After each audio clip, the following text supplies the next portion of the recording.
સુરત મહાનગરપાલિકા દ્વારા પાણી કાપની જાહેરાત કરવામાં આવી છે। સુરતના સરથાણા ઝોનમાં શુક્રવારે પાણી કાપ રહેશે, જેની અગાઉથી સ્થાનિકોને જાણ કરવામાં આવી છે।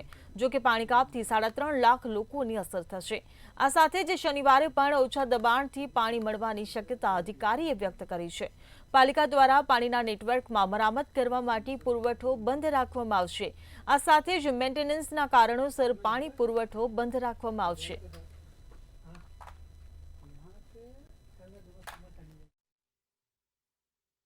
મેન્ટેનન્સનું કાર્ય થવાનું છે, જેના કારણે 4 તારીખે મોટા વરાછા ગામતળ વિસ્તાર, ઉત્તરાયણ વિસ્તાર અને તેના આજુબાજુના વિસ્તારમાં પાણી કાપ રહેશે।